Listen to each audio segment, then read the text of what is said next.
सबसे पहले तो मैं आप सारे लोगों को अभी रामनवमी थी 2-4 दिन पहले, रामनवमी की भी शुभकामनाएं देता हूं। नवरात्र थी, उनकी शुभकामनाएं देता हूं। और ये हमारा 2023-24 का जो वर्ष प्रारंभ हुआ है, आज दूसरा दिन है 2023-24 के वर्ष का। इस नए वर्ष की भी शुभकामनाएं देता हूं। अभी थोड़े दिन पहले 2080 संवत्सर हमारा विक्रमी संवत का शुभारंभ हुआ, उसकी भी मैं शुभकामनाएं देता हूं। और इसीलिए मैंने निवेदन किया था अपने माननीय कृषि मंत्री जी से कि हम लोग इस साल का शुभारंभ बुंदेलखंड से करेंगे। और मैं धन्यवाद देना चाहूंगा कृषि मंत्री जी को कि उन्होंने सहर्ष इसको स्वीकार किया। साल का दूसरा दिन आज है और आपको मालूम है आज इतवार का दिन है, छुट्टी का दिन है। छुट्टी के बावजूद भी आज आप यहाँ उपस्थित हुए ताकि बुंदेलखंड में कृषि को लेकर के, पशुपालन को लेकर के और दैनिक फसलों के बारे में लेकर के और मिलेट्स को लेकर के हम एक ऐसी किसान संगोष्ठी करेंगे। मैं देख रहा हूं कि अभी जो अपेक्षा थी, जो हमने आशा की थी कि हमारे यहाँ पे बड़ी संख्या में किसान उपस्थित होंगे और एक वैरायटी पूरे के पूरे सारे जनपदों को, हमारा उद्देश्य था कि ये 7 हमारे जनपद जो बुंदेलखंड के भी हैं और 2 हमारे जनपद जो बिंद के हैं, सोनभद्र और मिर्जापुर, यानी 9 जनपदों के लोग यहाँ पे एकत्रित होंगे और उनके साथ इन विषयों पे हम साझा करेंगे। तो मैं देवेश जी से कहूंगा कि ये अभी काम पूरा हुआ नहीं। कम से कम जैसे होता है कई बार आप खाना खाइए और खाना खाने के बाद लगता है कि पेट तो भर गया लेकिन संतुष्टि नहीं हुई।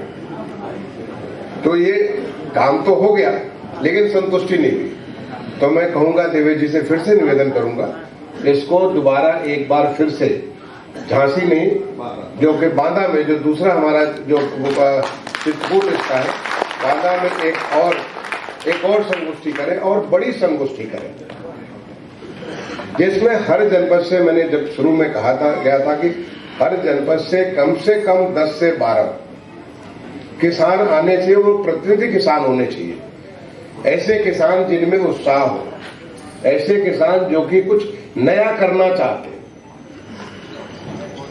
कुछ नई चीज हासिल करना चाहते।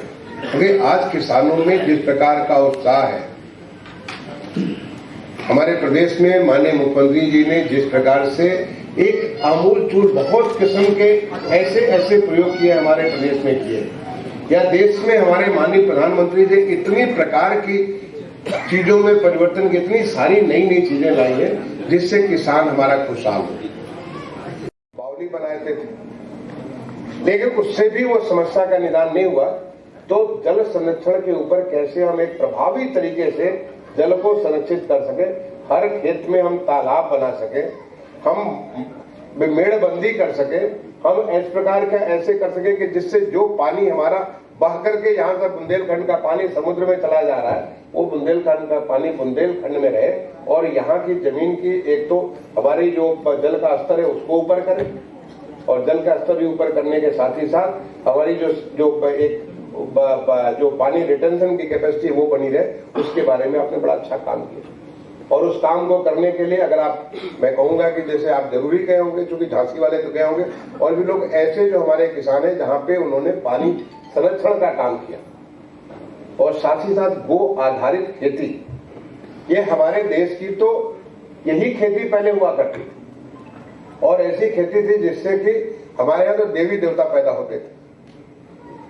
लेकिन हमने वो बीच में कुछ रासायनिक खेती का एक नया प्रचलन चालू किया और उसके नाते हम भी कमजोर हुए और हमारा खेत भी कमजोर हो गया।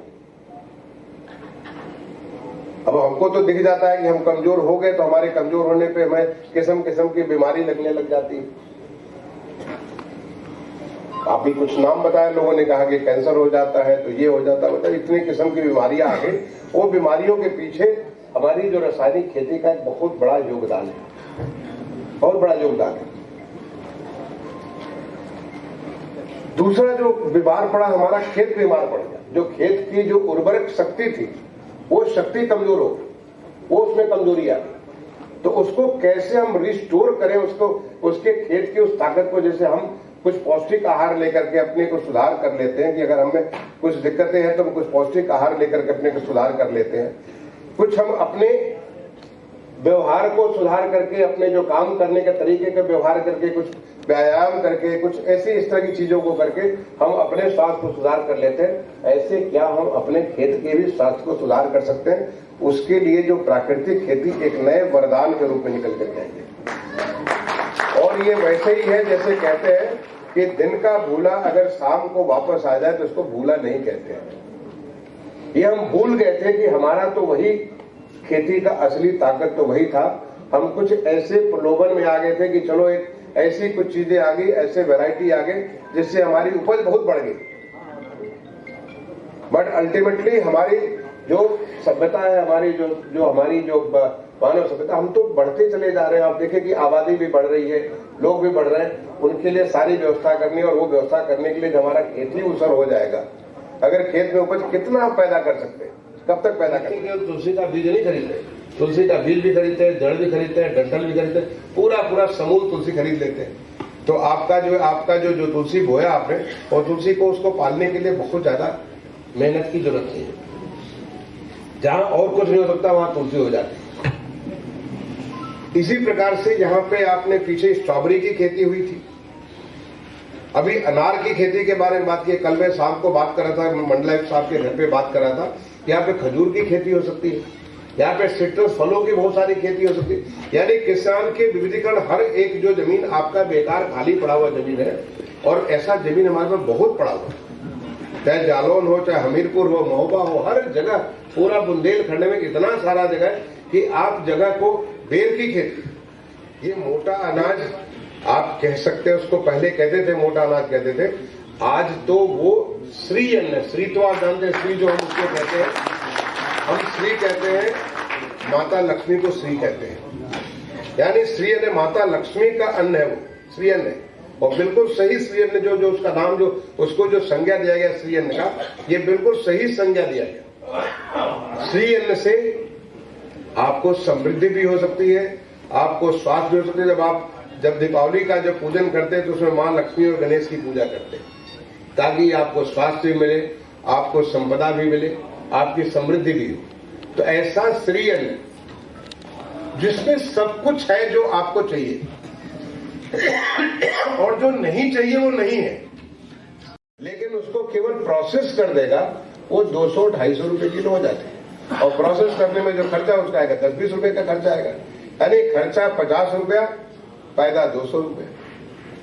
और मान लो कि कल को अगर रेट घट भी जाता है तो 200 से 150 घटेगा, तो उसका जो बचत जो होगी 100-150 रुपये हर किलो का बचत होगी। ये हमारे किसान को ये समझने की बात है कि हम न केवल पैदावार करें बल्कि हम प्रोसेसिंग भी करें, और प्रोसेसिंग तब करेंगे जब हम एक समूह में काम करेंगे। इसलिए इस बार जो माननीय प्रधानमंत्री जी ने जो ये हमारी श्री अन्न के बारे में एक विशेष योजना चालू की, श्री अन्न की एक जो हम इसका शुरुआत कैसे करते हैं कि श्री अन्न को कैसे हम लोग अपने भोजन में लाए, श्री अन्न से क्या क्या किस्म का भोजन बना सकते हैं। अभी आपके यहाँ मैं जब गया था, हमारे श्याम बिहारी जी भी नजर आया, श्याम बिहारी जी का गया था, तो वहां पे उसका किसी ने उसका जो ठेकुआ कहते हैं, एक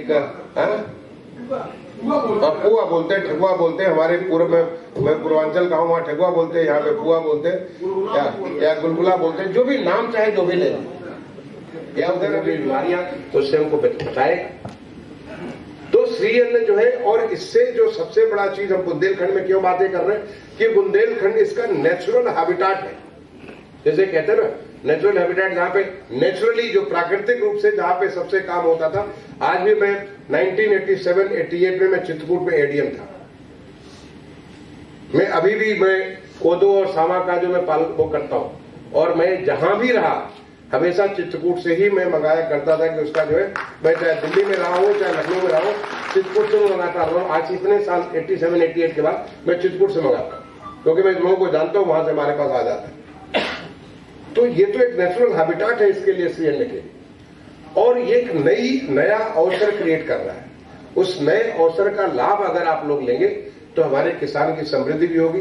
यहाँ के लोग भी, ये तो चंदेलों बुंदेलों की वीरों की भूमि है। आपका बुंदेलखंड जो है, ये जो आला अरुदल की यहाँ पे जिसके हर जो आपकी जो आवाज होती है उसके स्पंदन लोगों को बिल्कुल झकझोर देता है, उसकी आपकी जो एक ताकत है उस ताकत को उभार देता है। ये उन लोगों की भूमि है। ये तो रानी लक्ष्मीबाई की भूमि, जहाँ की वीरांगनाएं, यहाँ की वीरांगना, तो उसने तो पूरे अंग्रेज को उनको जो बिल्कुल क्या कहते हैं धूल चटा दिया।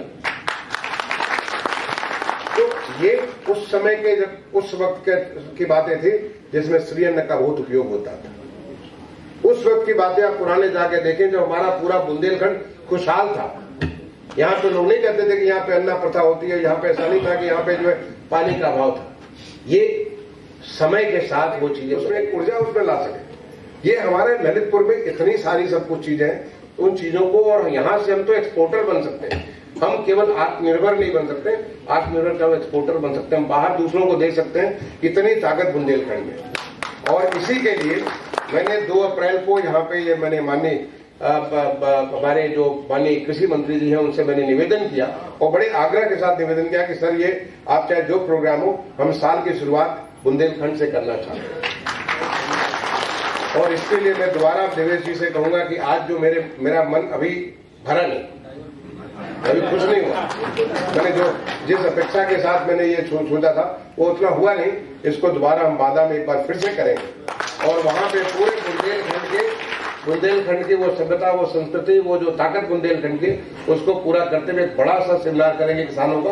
और वहां पे किसान ऐसे नहीं कि वो आकर के कुछ 2 लाख, वहां किसान पूरे ताकत के साथ बोले कि मैं इस काम में जुटा हूं कि मैं न केवल अपने लिए अपने परिवार को पालूंगा, बल्कि हम इस बुंदेलखंड से नहीं, बल्कि बुंदेलखंड की चीज जाके बिकेगी दिल्ली और बेंगलोर और चेन्नई और तमाम सारे जो हमारे जो जगह है वहां पे जाके हमारी चीजें बिकेगी। ये हमारी ताकत आनी चाहिए, और इसी मकसद से ये आपकी पूरी संगोष्ठी की गई। तो मैं किसान भाइयों आपसे निवेदन करता हूं, मैं यहाँ पे आया हूं आपको दिखाने के लिए कि आपकी ताकत कितनी है। उस ताकत को आपको रियलाइज कर सकते हैं एक बार इसके बारे में आप लग जाए। हमारी जो वो कृषि अधिकारी बोल रहे थे चित्रकूट का, बिल्कुल मरे टाइप का, ऐसा नहीं, पूरे उत्साह के साथ हमें चीजों को बदल तभी सकते हैं जब आप में उत्साह हो, जब आप में एक प्रतिबद्धता हो, जब आप में एक कमिटमेंट हो कि हम इस चीजों को बदलेंगे। और बुंदेलखंड में चीजें बदल सकती हैं। आपको जानकर के खुशी होगी कि जब ग्लोबल इन्वेस्टर समिट हुई, ग्लोबल इन्वेस्टर समिट में लगभग 5 लाख करोड़ रुपए के इन्वेस्टमेंट बुंदेलखंड के लिए साइन किए। आप सोच सकते हैं जैसे 5 लाख करोड़ रुपए यहाँ पे इन्वेस्टमेंट का जब यहाँ पे आ जाएगा, बुंदेलखंड की धरती किसान श्री अन्न में लेकर के, यहाँ पे हमारे औद्यानिक फसलों को लेकर के, प्राकृतिक खेती को लेकर के जिस दिन वो आगे बढ़ गए, और यहाँ पे हमारे 5 लाख करोड़ का इन्वेस्टमेंट हो गया, बुंदेलखंड कैसा होगा। आप अपने आप को जरा आगे जाकर के 5 साल सोचिए कि 5 साल के बाद हमारा बुंदेलखंड कैसा होगा, 10 साल के बाद बुंदेलखंड कैसा होगा। एक अलग ही किस्म का आपको अनुभव होगा, और उसी बुंदेलखंड को प्राप्त करने के लिए इस प्रकार की संगोष्ठी की आवश्यकता है।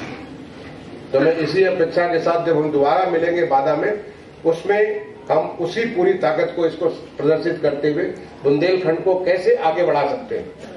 किसान अपने तरीके से बढ़ाएगा, जो हमारे उद्योग के जो उद्यमी अपने अलग तरीके से बढ़ाएंगे, जो शिक्षा जगत में जो लोग हैं वो अपने अलग तरीके से बढ़ाएंगे, हर कोई इसको ऐसे बढ़ाएगा। उसके बारे में हम संगोष्ठी करेंगे। जो आज रखा गया, ये जो बृहद जो गोष्ठी, उस बृहद गोष्ठी का वो संयोग एक बार दोबारा में मिलेगा। मैं एक बार दोबारा आप सारे लोगों को जो यहाँ पे मौजूद है, आप सबका अभिनंदन करता हूँ, आप सबका आज की संगोष्ठी में स्वागत करता हूँ, और मैं निवेदन करूंगा हमारे माननीय मंत्री जी से कि आप सबको उद्बोधन दें।